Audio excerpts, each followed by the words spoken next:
With my writing classes, it was the dawn of blogging, and I had like 10 blogs back then. It took off almost quickly. One thing led to another, and we just kept growing from there, kept adapting, and fortunately, we're still around. Today's guest is Vince Golangco, founder and CEO of Whim in Manila. He's a Filipino-American entrepreneur, content creator, and digital marketing powerhouse.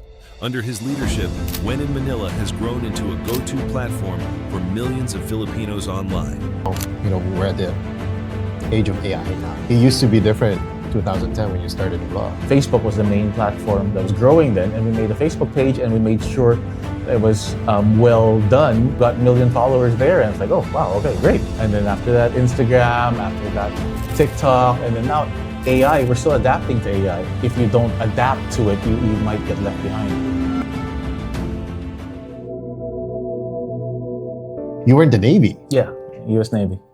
Crazy. So how did you jump in from, okay, I'm a US Navy, and then you jump in, I want to do Whim in Manila. What was the turning point? It wasn't a jump. The military wasn't for me. I still loved it, and if I could do it over again, I'd still do it because I feel like I really grew and sort of became a man in the military because I had no discipline at all, didn't know what I was doing in life. It was actually the military where I know it wasn't for me. Okay. I didn't know back then yet, but I guess I'm more of a creative. And in the military, it's like corporate structure times 100. Whereas this is an exaggeration, but it's dark in the room, so you'd think, oh, let's turn on the lights. But in the military, it's dark. You have to write your solution, your request on a request form, send it up to your petty officer in charge. He has to ask with the chief. The chief has to ask the officer in charge. The officer in charge has to get it approved by the captain. Then when the captain says, okay, 3 weeks later, you turn on the light. That's an exaggeration. But that's also good for the military because one small mistake where you didn't get it approved by everyone and a missile blows up. So it's very different. But it just wasn't for me. At the same time, there were a lot of assholes in the military where no matter what, just for being in the military for a certain amount of time, you will make rank. And in the military, if someone is above you in rank, they pretty much tell you what to do and you just say, yes, sir. Got to a point where I'm just like, you're an idiot. If we were out in the real world, you are an absolute idiot and you would not be outranking me. So after 4 years, I was just like, this isn't for me. I got out and I went back to school. Okay. And I think it was in school that I realized I liked writing. I actually went to school for business and it wasn't for me because there was a lot of math. I'm not the typical math Asian. So I didn't like the accounting classes. I didn't like all the business finance, all that. So then I turned business into my minor and the funny thing was my counselor back then recommended communication courses. Okay. And I sort of didn't like that answer because I was like, for me, communication was so easy. We all talk, we all communicate. Why take communication classes? But that was the one that best fit what I was doing and the credits I already had and all that. So I sort of fell into it. And that's where I found out I like writing. And then after all that, that's where I found out, oh, that's why I didn't like communication and I didn't think it was a skill. It's because it's actually my strength. Because I was quote unquote good at it, so it didn't feel like a thing, a skill, and I didn't realize that till way past. So with my writing classes, it was the dawn of blogging. I just started blogging, and I had like 10 blogs back then. Okay. When I visited the Philippines, just one thing led to another. I had some friends who were like, "Oh, I'm gonna start a new blog here," and it took off almost quickly. Almost pretty much. Seemingly overnight, but it wasn't. It was still a process. But yeah, it took off, and one thing led to another, and we just kept growing from there, kept adapting, and fortunately, we're still around. Wow. And how was it? Because I know, we're at the age of AI now. Yeah. Oh, yeah. So it used to be different 2010 when you started the blog. Was this the only blog you were working on? Like you said, you had multiple ones? Yeah, I had a lot, but they were all like just little whatevers. Like I had 365 days of motivation.wordpress.com, and every day I just post a motivational quote for myself, and it was things like that. So the others, of course, I didn't continue on with the others. But yeah, it's just adapting, and that's what I tell people. It's like we adapted to each platform. And then so after blogging, Facebook was the main platform that was growing then, and we made a Facebook page, and we made sure that it was well done, and it grew. We got 1 million followers there, and it's like, oh wow, okay, great. And then after that, Instagram. After that, TikTok, and then now AI. We're still adapting to AI, but I really like AI, and I feel like if you don't adapt to it, you might get left behind. 100% agree with you. Now, in terms of how it was back then when blogging and the year 2026, has the writing changed? Are you utilizing AI for your blog articles or marketing or your Facebook? How does your process work these days? Everything changes, obviously, especially with our growth. Okay. A Spider-Man movie comes out, with great power comes great responsibility. And what I realize is, if we write something wrong or something very negative, we could either ruin a business or ruin someone's life with the amount of views we get. So very early on, we already took on that responsibility to try to be as responsible and as responsible as we can. Of course, no one's perfect, but we're trying our best.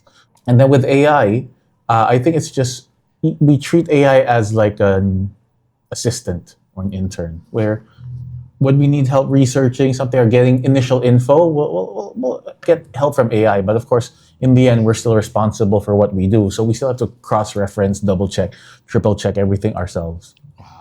Wow. And most people would just come up and create an article with AI without even, checking their sources. Oh, if they have a small blog or whatever, then yeah. But when you get views like we do and we post something like that irresponsibly, we could get in a lot of trouble.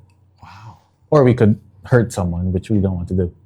Well, a lot of your articles are pretty much like on the positive side. Because, I've seen other blogs who are just toxic and negative about every single topic, about politics, about things happening in the Philippines and all. But a blog like yours is just fresh. Like, to me, it's just something fresh, always. And it's always interesting. I don't see any negative effect on it or any negative vibe on it. So maybe that's the reason why I still follow you guys. And how was the team from back then to now? Do you guys have a team right now, like a bunch of writers, or is it still you? Oh, we're growing slowly. So we're about 20 people now. Wow. But I have some of them have been with me for over 10 years. Crazy. Yeah, some of them were contributors. They just wrote for fun to get freebies or whatnot. And then they enjoyed it so much as we grew. I'm like, hey, I need someone to hire for this thing. And then they've just been with me ever since. And a few of them would even tell me stories about there would be companies trying to pirate them. And they're like, yeah, but I don't want to go there. I like it. I'm happy here. I was like, oh, that means a lot. So we have a small team. We're growing. It's a lot harder to grow in a good way versus just hiring a bunch of people, because we're very selective with the people we hire. So yeah, we're growing slowly. Nice. And with what's going on with the Philippines these days, I wouldn't say we're in shaky grounds, but I think with all the leadership, all the crazy things happening with our leadership, in politics and all that, how do you try to take away all that toxicity through your blog? I feel like me and my main core team, we're mature enough to also understand that there's so much negativity in the world, and we just choose to just focus on the positives. We also don't consider ourselves a news type, journalistic type media outlet. So we consider ourselves more lifestyle. So when there are big news stories, we will sort of talk about it, but we wouldn't really break the story. And so we sort of understand what we want to do as of now. So we don't want to be the breaking news outlet with the controversial news and all that. So we like the lifestyle angle of things. So we're sticking to that for now. So yeah, so we just try not to talk about politics because, and I think I learned this myself because in the States where a lot of people are very pro or very against the current president, President Trump. But the funny thing is, the exact same sentiments, the exact same things people are saying about this president were the exact same things people were saying about Obama. So it's just, there's 50% of the people who really like this guy and 50% of people who really don't like this guy. It's just a cycle. So almost anything you talk about, and it's in a way, give or take, there's some things that are the same here, where there's one politician that half the people like and half the people hate, another politician that other half like, the other half hate. So it's just with things like that, you can't win. And it's just not the place we want to be in for our own mental health. So for us, it's just like, we went to this restaurant and we like the food. So here, you should try this food. If you don't like it, oh well, but we liked it. So it's more. So that's just more of what we do. I think it's more of a choice as well for us. And what about in terms, because I know you're a great writer.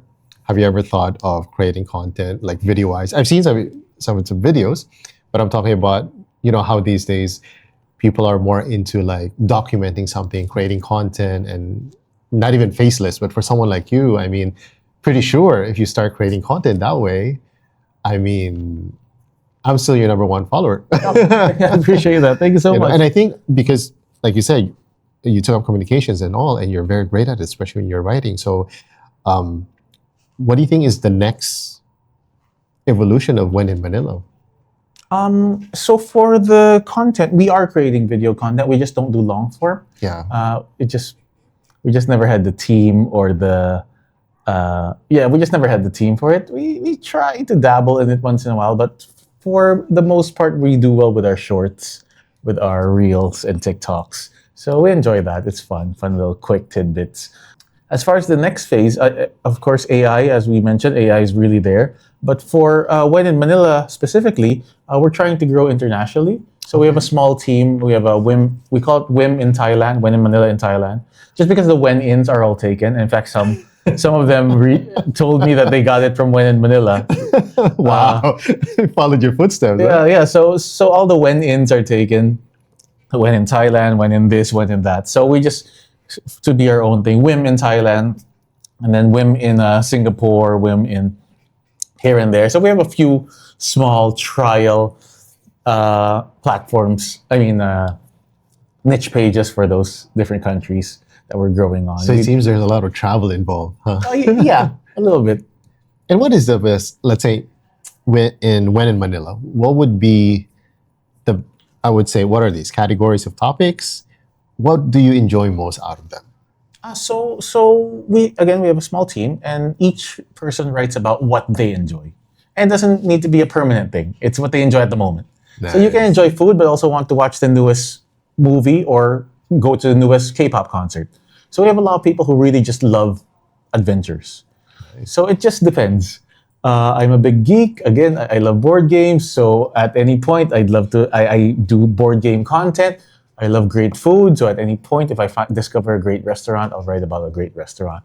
I had a period where I was writing about mental health because I was working on my mental health. So I shared my mental health journey. So it's just whatever you want to work on, whatever tickles your fancy, we're okay with writing about it. So. Wow. So we've been very flexible that way because people are like that. What you're into today, you might not be into next week. Pretty funny because a lot of other so-called journalists, they love to have something structured, and we're like, no, we gotta do 10 topics of this next month. You need to. Actually, you need to. So really? Especially if you're creating content nowadays. So we got lucky that we were one of the early ones, and we were one of the big. So we grew already. Okay. So now we fortunately have the luxury about. So for us, it's different where we're not our niche is Filipinos, anything relevant to Filipinos, and Manila and the Philippines. Okay. So that makes it a bit broader. Okay. So people already follow us because people in Manila, they want to travel. They want to go outside of Manila. They want to travel to Davao. They want to travel to Palawan. They want to travel to Hong Kong. So we can write about that. But if you're a growing content creator or journalist and you're still building your platform, the problem is the algorithm doesn't know who to send your way. So now if you write about Pokemon, then you write about travel, then you write about food, then you write about fashion, when someone's looking for, best Pokemon cards, the algorithm's going to be like, this guy writes about everything. I don't know if he's really who you're looking for, even though you have a great article or great post about the best Pokemon cards. Because you have so much content, the algorithm's not going to know, I should send them your way. So fortunately, we grew big enough already. So we went through the hardships of writing. So we started out with just food, and then branched out to travel, and then branched out. So we did the time. And now, fortunately, we're big enough to where we can write about different things that interest us. But as a new content creator, if you're new, you do need a niche, especially with the algorithms now. Great advice, because from what I know, the algorithm, especially YouTube, it's no longer like algorithm of Google or YouTube. It's really more on AI these days. It's a mix of AI and it's a mix of AI. AI gets it started, but it's still up to the people to whether they like, share, watch your video. So what happens in most very generic summary of what happens is after you post content, the AI or the platform will send it to about 100, 200 people. Based on what those 200 people do, the AI, the platform will say, oh, this did really well. This type of people like this. I will send it to more people. So now the problem is, if let's say let's go back to Pokemon cards. You did a great content about Pokemon cards, but you didn't put the right keywords in your caption. You don't mention Pokemon cards in the video. For some reason, the algorithm wasn't able to tell it was Pokemon cards. So now it starts sending it. It thinks for whatever reason it's makeup, whatever. And it sends it to these fashionistas. Obviously, none of them are going to comment, like, or share your video because it's not their niche. Yeah. So you need to help the algorithm, you need to help the platform by making sure your caption and your video clearly states what it is. So on your caption, I'm reviewing the top 10 Pokemon cards. These are the best. You need to repeat, it's SEO, search engine optimization. Yeah. So you need to repeat the word Pokemon cards, etc., and other Pokemon-based keywords multiple times so that the algorithm sends it to the right people. Now, when it sends it to the right 200, 100, 200 people, those people comment, they like it, they share it. Now the algorithm's like, oh, this is a good video for this niche. I'll send it to more people. And that's where you get your more viral videos. Is SEO still a vital thing? Very. Because like I just mentioned, if the algorithm can't tell what's your content, it might send it to the wrong people. When it sends it to the wrong people, they won't interact with it. And it'll tell the algorithm again that, oh, this is a bad video, when it's actually a really good video. So the SEO, the search engine optimization, make sure that your content is searchable and make sure your content has the right keywords so that it gets sent to the right people. It's very, very important. I've heard from a couple of, they're probably because they're newbies and new content creators, and they're not so much into SEO, and they think SEO is dead. And they're like, no, everything's like AI related right now, so SEO doesn't matter. But I would always disagree with, like, because just like you, I'm also a geek. I know a lot of web stuff. So I sort of disagreed. I was like, isn't SEO still like, yeah, you have to have a stronger sense of SEO these days, because it's an article, it's a video, it's a reel, and you have captions, keywords. And I mean, traditional stuff still work. That's from my point of view. And it still work because we have an agency that does it. But of course, we've evolved into, adapting it to AI, AI search and all that. And so I think the principle's still similar. Yeah, it's still the same. It's just it just evolved into something a little more targeted, maybe. AI still checks the SEO, and you can help the AI with your SEO. Yeah. But yes, sometimes AI can already tell from the video if it's able to categorize the video correctly. But of course, you don't want to leave it to chance, and you want to sort of help it. So absolutely, yeah. I like what you said, where you said your video will probably get a back rank, but it's still a great video. It just went elsewhere because of your keywords and stuff. So people who want to follow in your footsteps, what would can you give me like your 3 best tips or advices on like how to start like a blog just like yours? For me, it's the main thing is just the posting every day. Discipline outweighs motivation, because you can be motivated today, not tomorrow. But if you're disciplined, then you just post regularly. And that's just the thing. It's just posting every day, multiple times. If you're a serious content creator, post 3 times a day. If you're starting off, at least once a day. That's been the main thing, because as a content creator, it's just posting content. And you might be motivated this month, but after a month, 2 months, 3 months, and nothing hits and life gets in the way, school, work, you lose motivation, you stop posting, and eventually things just fade away. So it's all about the discipline. And those who can post regularly, consistently, every day, at least 1, again, if you're very serious, 3, and finding that niche and finding a way to create content that's simple, easy, quick, that you can post daily, that has been the most important thing. So daily posts, Find your niche. your niche, Yeah. and give us one more. I think enjoy what you're posting.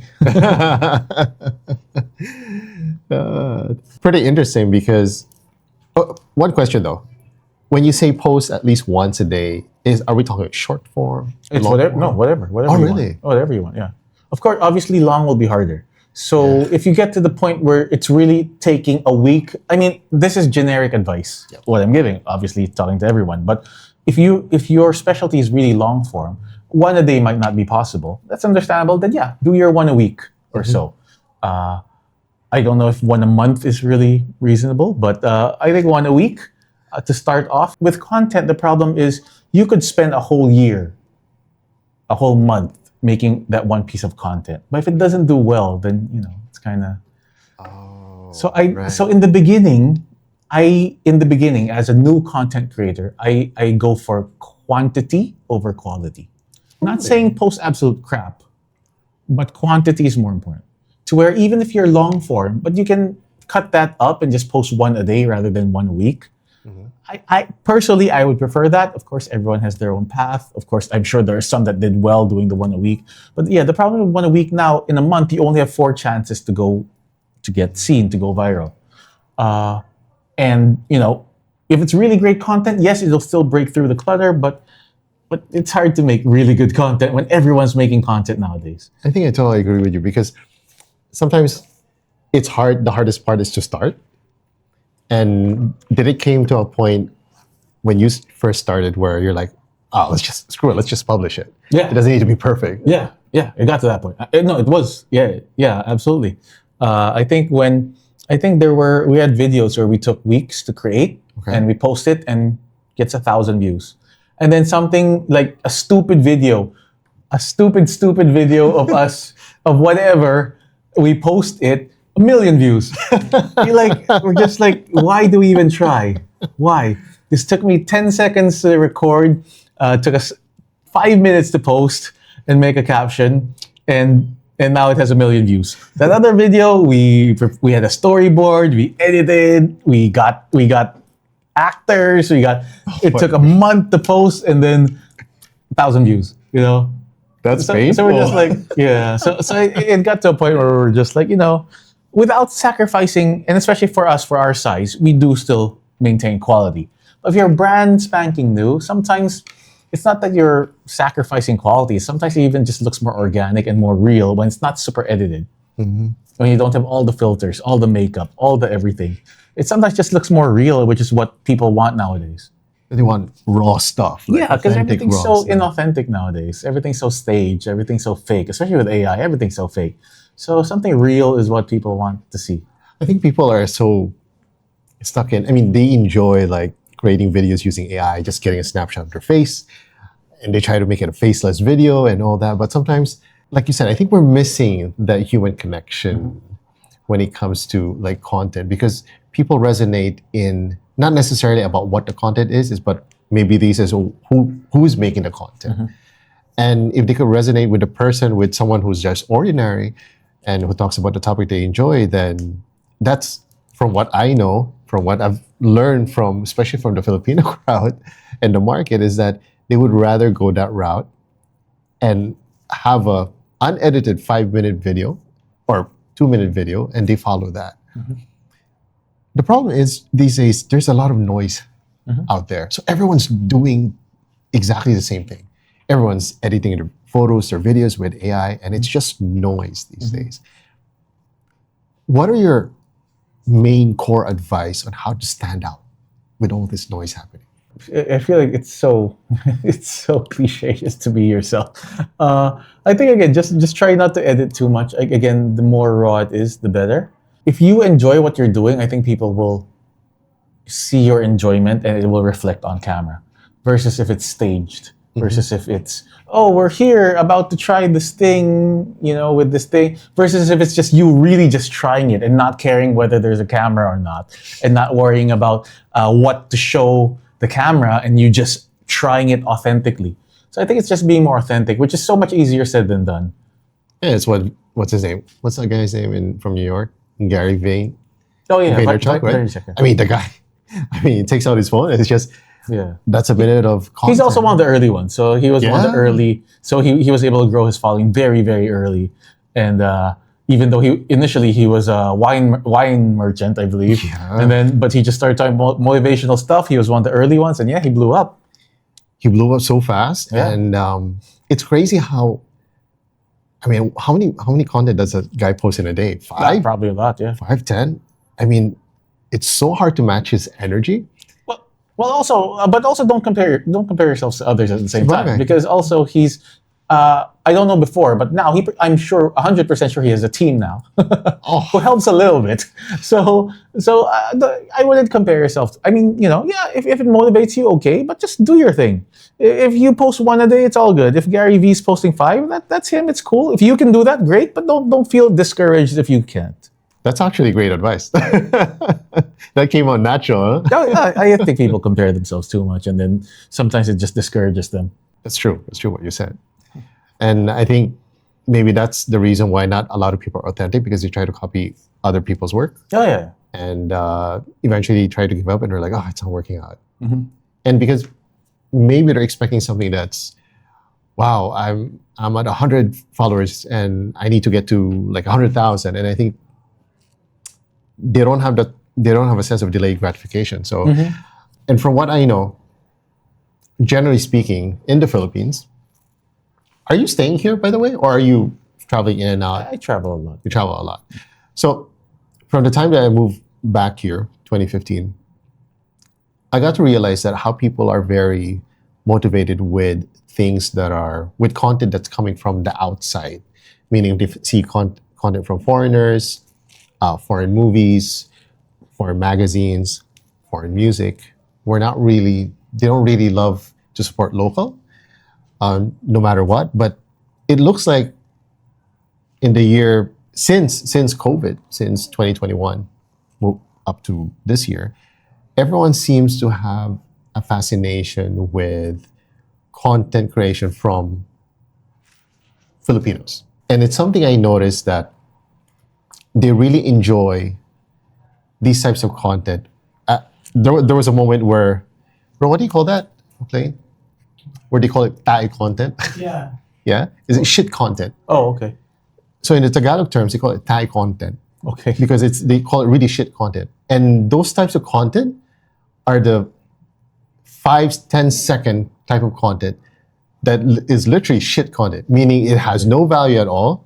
It's just probably like a bad joke or a prank, but they get millions. Okay. And what I realized during those times is that people are so addictive to that type of content, even up to now, where people stand. Do you see these types of content where people post about accidents? Like, do you know the term kamote? Yeah. All right, like kamote riders, kamote drivers, and all that. People are so fascinated, especially the masses, they're fascinated with that type of content. So it's either they get into an accident with their motorcycle, or someone's riding their motorcycle standing up, doing a bit of stunts. And people try to judge that these types of content are just for the masses. And then your type of content is for the ones who are not in the middle class, but class A and further above. So how do you differentiate between a content that's good for class A, B, and C? We never really ever categorize our content into classes per se. I think we just create content that we find positive and happy. We never said, oh, this is content for the A class or this content for C. We've never done that. So for us, I think it's just creating authentic content we enjoy ourselves. So it's not about the classes or whatnot. And the interesting thing is, I don't even think it's really a class thing. It's really an algorithm thing, because we like these accidents and these short, stupid videos you're talking about. I don't get those. Yeah. And that's the algorithm. And funny story is, I was talking to a friend at one of the platforms, TikTok. They were telling me a story about how when they were new, they had a meeting with one of the big brands here, and they met with the bosses. And the bosses were like, "Why should we work with your platform? All you guys show are sexy girls." And they were like, "How do we tell him that It's the algorithm, meaning It was him. there's 10 videos, pets, food, blah, blah, blah, blah, blah, blah, sexy girls. And he interacted with the sexy girl. So then next time they got 10 videos, they got 2 sexy girl videos, and he interacted with both. And then eventually the algorithm's like, okay, this is what he wants. So they kept sending him more. So it's really the algorithm. So, so I don't think it's a class thing. It's more, in a way, it's what they relate to, what they're interested in, and that's what they get. So I think so for me, I haven't been around that type of content, but everyone's content is different. So it's you can't generalize that, I get, everyone sees this, everyone sees kamote riders. Actually, no, it's algorithm. There's millions of people who see it, yes, but it really depends. I don't think it's a class thing, because there are some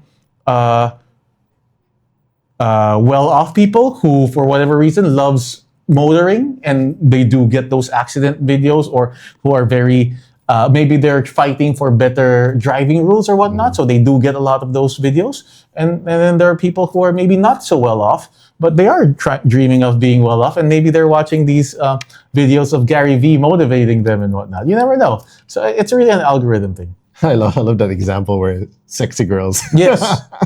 Yeah. That was hilarious. It was. So yeah. And did he find out? Did he find out like, I just exposed myself? I didn't get the follow-up to the story. I assume yes, but I don't know. Funny. That's quite interesting. You said earlier you were an investor with a couple of restaurants and this game shop? Yeah. And was that, apart from the game shop, you said you invested also in restaurants? Yeah, I have a few investments. I'm part of Gaming Library, board games. We have stores in all around the Philippines and online, and we just opened our first store in Cebu, actually, this weekend. And then the sister company of Gaming Library is Urban Traveler, where we sell lifestyle and travel accessories. Nice. From wallets to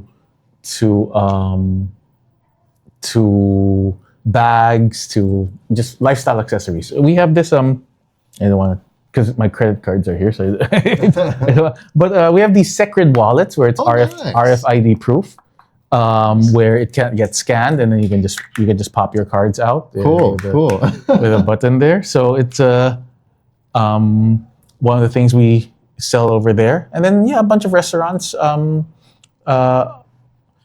part of a few restaurant groups here in the Philippines. Nice. And can you tell us more about that convention? Was it a convention? Yeah. Right. It's called the All Aboard Expo. It's the biggest board game convention in Southeast Asia. Originally, the biggest was in Southeast Asia was in Thailand, where 4,000 people would attend every year. Last year, we threw the first one here in the Philippines in partnership with the Quezon City government, and 10,000 people attended. So we became officially the biggest board game convention in Southeast Asia. And then this year, the second year, we broke the record again, and 16,000 people attended. Our problem is next year, where we don't know. Unfortunately, the Quezon City Convention Center, the MICE Center there, isn't big enough to go much, much bigger. And we're expecting a lot more people next year. And when you say board games, are we talking like Snake and Ladders, Monopoly? Absolutely, but more modern board games. Modern ones. Because yes, the original ones were Monopoly, Snake and Ladders, those. But every year there are thousands, if not more, tens of thousands of new board games every year. Board games or tabletop games. Board games is like the generic term, but tabletop games, because some are just cards, like Magic the Gathering, Pokemon cards, those qualify as that. But with that, it's also sort of a hobby convention where we have puzzlers, people there who like doing puzzles. We have painting, where you paint miniatures for your board games. There were so many things I did there. So there were like different areas, different sections at the convention for different people, and then so it's really family-friendly convention for kids and absolutely, yeah. And it's great for kids, for families, for friends, because we call it digital detox, where you put your phone down and you're actually interacting with someone. And the reason Quezon City government is helping is because they feel that it is a great family activity, and at the same time, Mayor Joy Belmonte loves gaming herself. So really? Yeah, she's there playing board games, discovering new games, and buying some for her family. That's new. Yeah. I haven't heard that before. So yeah, there's a viral video of her last year at trying Beyblades. there was a Oh, wait. Beyblade tournament, and she tried Beyblading with someone, and she won. Wow. That's new. I have to find that video. So that's one of the things I really enjoyed. It's because I really enjoy what I do. I enjoy my work so much that I'm always thinking about it. So video gaming, board gaming, it's one of the ways where I'm not thinking about work. I'm actually enjoying the game in front of me, strategizing, thinking of what to do next rather than thinking of work. Wow. I love that. Digital detox. Mm-hmm. And it's quite surprising because for some reason, I mean, I'm into board games as well, video games as well. When did this take place? Was this last year? The one this year was in May 28th, 31, I believe. Okay. Next year, save the dates. I believe it's June 3 to 6. If I'm not June 3 mistaken. to 6. Yeah. And what do you have here? Is this solely yours or do you have partners in it? So I have partners. So most of the time I would be a silent investor and I would help with some online marketing for the other businesses I venture into. It's because I'm too busy with one in Manila. What about this one with the board convention? Yeah, exactly. So Yeah. I'm idea. an investor. Oh, nice. And I help with some of the online marketing. I'd love to attend that one next year. Please. Hopefully we on Instagram we're gaming.lib. Okay. It's short for gaming library. Is there a dot there or just gaming lib? I forgot if there's a dot. But anyway, gaming lib. It's short for gaming library. Or check out our website, gaminglibrary.com. Wait, no, it's also gaminglib.com. So, but yeah, you should be able to find us through my profiles or just search for gaming library here in the Philippines. Oh, I can't believe this is such a big market. Like, Oh yeah. these are cool stuff. And it's really a world-class convention. That's why one of the things I'm so proud of about that convention is, other than the space that too many people are attending, and the space is getting really, really crammed, which we're hoping to improve next year again. But it's really a world-class convention, from the safety to the amount of games to the international companies coming in and bringing their games to the game launches where there's exclusives. We had one very popular game. They launched some Filipino exclusive cards that you can, when there's conventions, Yeah. they'll like Gen Con or like a Comic Con or whatnot. Comic-Con. There will be exclusives you can only get at the convention. We had those. So now there are international people from other countries asking like, hey, can someone sell me their, we had an Ibon Adarna special card for one of the games. So it was really good. But one of 20, and Yeah. this is the limited edition, all that. Yeah, and then Wow. we had one of our very popular games was a local version of a game called Modern Art, but we used local artists. It's a game about selling art, and the art we used were art from local artists. So we were really proud of that, and it did really well. So not only was it promoting board gaming, digital detox, all that stuff, it's promoting the local artists. So that was a really fun thing. It's called Modern Art. It did really well. I'm amazed. I thought it was just a gaming convention, but when you told me that you also support local artists, because they're undervalued. Oh, of course, yeah. I mean, it's not only local artists, but generally in different categories, everyone's undervalued. Musicians, artists, poets, writers, they're very undervalued. But I know there's a lot of talent there and skill, and you found a way to showcase their work in such a, I mean, wow, 16,000, and then next year you're expecting 20. Yes, where are we gonna fit? Yeah. These are the types of events that is, I mean, I would bring my kids here. You should, absolutely. It's so hard to find like events that is family, when it comes to safety, number one. Because I've been to a couple of events with my kids, and sometimes getting there, you get that vibe where, it doesn't feel safe. And then you just, right when we walked in, like I don't want to mention about what kind of event it was, but right when we walked in, I was like, no, we got to walk out, because anytime, there could be a stampede happening. Oh, yeah. And I don't want us to be there. So even if the tickets were pretty expensive, even if my kids were like sad about leaving, I was like, no, it's for your own good. We could come back to it eventually when we feel it's safe.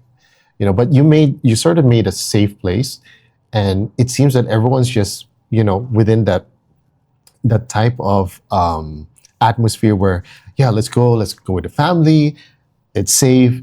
I mean, 16,000 is no joke, because even if they're coming in and out, that's a crowd. And I know crowd control is going to be, anything happens there and it's going to be crazy. It's going to be chaotic if anything happens. But it seems that you pulled it off, and pretty excited to actually get to the next one. You said June 3 to 6? I believe those are the dates. Hopefully. And we'll probably just, I'd love to help you promote that. I mean, we're just small, but I'd love to talk about it more because I'm quite amazed you as a writer, but not only that, you love board games. And I think I get that vibe off you that, you're a pretty chill guy, Exactly. And yes, you're right. Parang, after all this conversation, the Navy, not for you. Not for you. I don't think we need to go through 30 steps of all that just to get there. But I feel like because of what you can do, and at the moment how you're feeling about it, you just make it happen. So I'm pretty proud of what you've done, actually. And I want to visit the next one. Please, hopefully, let's cover it. Let's go there. And usually, are these conventions, do they come in? Is this like free entrance? Do they pay? Oh, it's minimum. It's free if you're a Quezon City resident, and then if not, I think it's 50 pesos or 100 pesos. So yeah, it wasn't a lot. But you can, if you want, there are VIP passes where you can get extra swag and freebies and stuff. So there are the more expensive VIP passes, but just for entrance, it's minimal. Oh, I'm excited. I'm excited.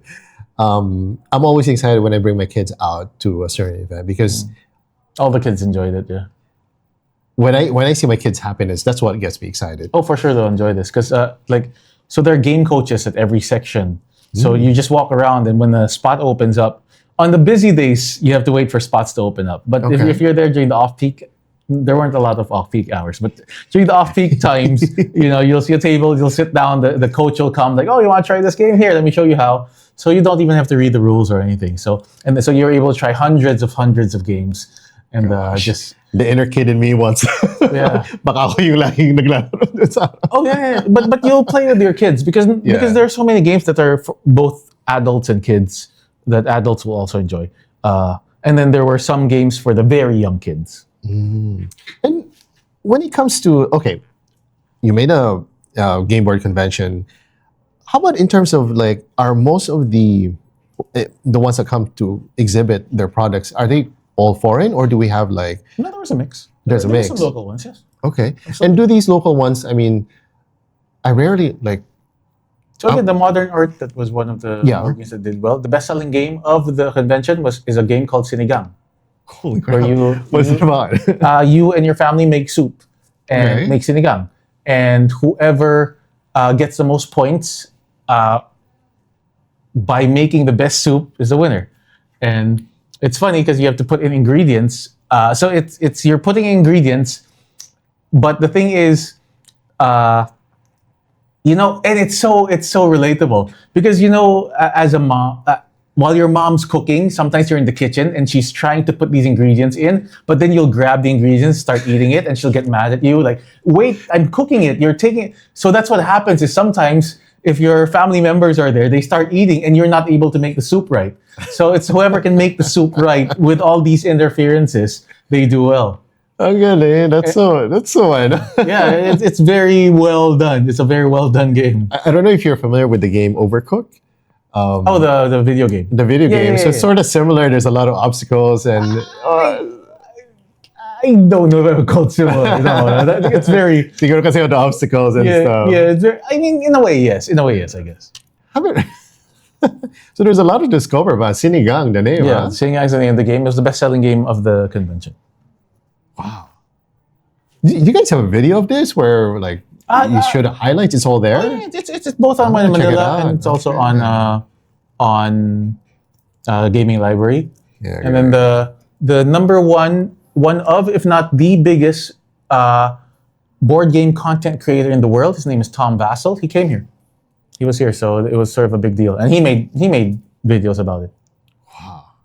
Tom Vassell, okay. Yeah, he's the biggest board game, one of, if not the biggest board game content creator in the world. Wow. I'm gonna check him out. He's under Dice Tower. That's their. Oh yeah, okay. Wow.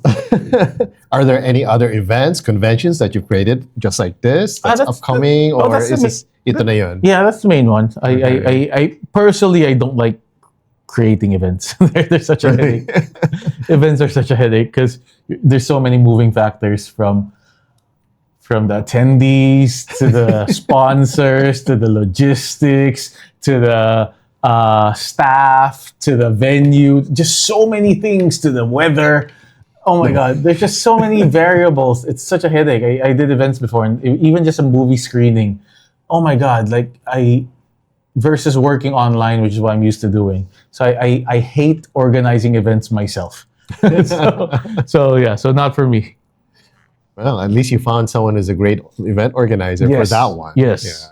Yeah. Well, give it to the people that enjoy it. Okay. Say, take away When in Manila, the gaming convention, everything that you're doing now.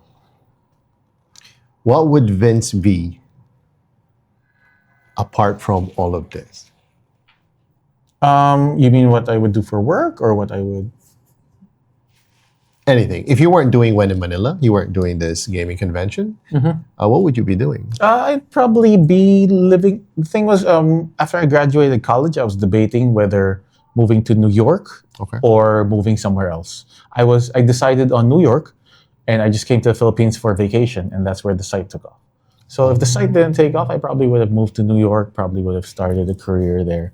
Probably, I don't know, maybe in advertising or in communication somewhere or something. And where are you residing right now? Right now, BGC mainly, but So Philippines, I mean.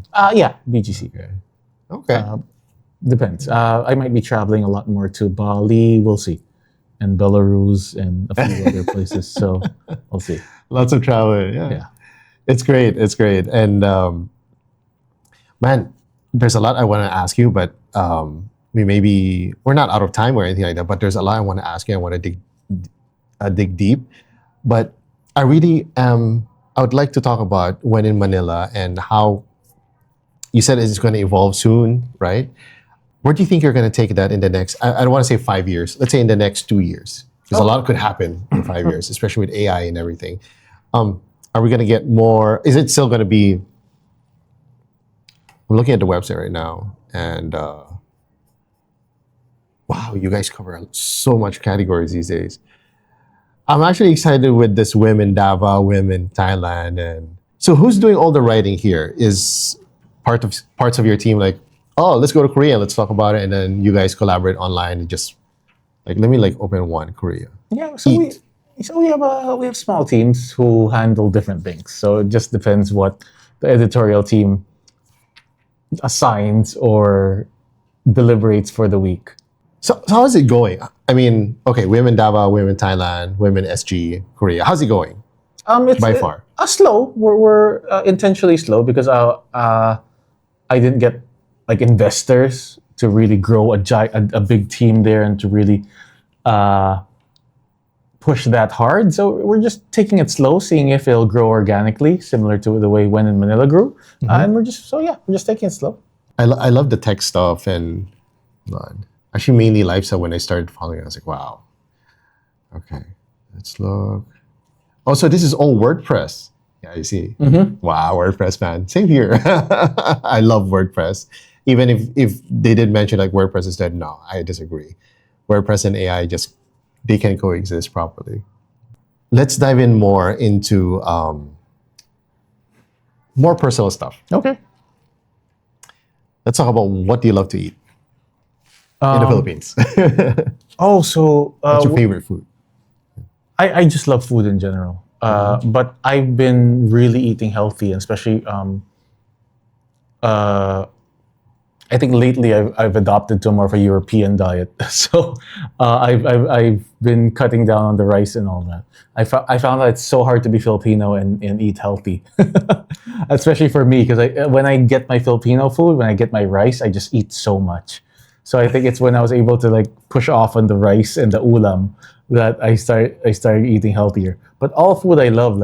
There's not one Filipino dish I don't like, from dinuguan to isaw to chicken inasal, adobo. I love it all. And in fact, the problem is whenever I order for me and my girlfriend, because my girlfriend's Belarusian, so whenever I order, she says I order too much because I want her to try everything. And there's always rice and everything versus what we eat at home, which is very simple. We'd usually eat like a fresh salad and like fish or a chicken breast.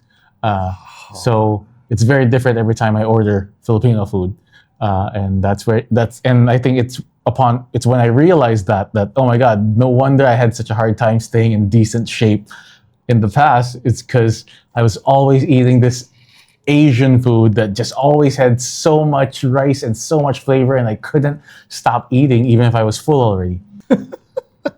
You're a Filipino at heart. Come on. No, I absolutely. Yeah, you're absolutely. Filipino at heart. But I don't see you as eating a lot. Oh yeah. Fortunately now, again, I was able to fix my diet, but it took realizing that it's hard to fix it for myself with Asian food. Wow. I mean, we all Filipinos love to eat, but Exactly, it comes down to either gout or high blood. Or... Yes. Okay. I think this would be the one last final question. To you, what is your most, sabihin natin, valuable lesson you've learned all throughout your journey working with When in Manila? I think there were a lot. I think there's a lot of valuable. If you were to choose one. Yeah, so I think it goes back to one of my favorite quotes, a quote I live by. It's, the man who says he can and the man who says he can't, they're both right. Which one are you? So I think it's just, if you tell yourself you're going to do this, you're going to do something, you're going to figure it out, you will do it. Versus if you say, I can't do that, then you won't do it. So I think it's just, if you want something done, just tell yourself you can do it and figure out how to do it. So I think that's been, from the start, what we've always done. Even with my team, I was like, okay, how do we accomplish this? This is the end goal I want. How can we get that done? And we've just always adapted to every new platform, to everything that comes out, everything online. I think it's also very important to adapt. But in the end, I think it's the attitude. It's having that attitude to say, I can do this, I will do this. Vince, my man, I appreciate you. You came all the way from BGC with all the traffic, and it's been crazy today. Kansas City can be crazy on the weekends. But man, I really do appreciate you coming all over No worries. here. And I mean, for someone like you, with When in Manila for, has it been like 16 years? Something like that, yeah. Man, you're as humble as it gets. Oh, thank you. You know, I've had conversations with a lot, literally a lot, even outside this podcast. And you're one of a few who is just down to earth. And I really appreciate you just being you. Oh, thank you. Appreciate it. Thank you for having me.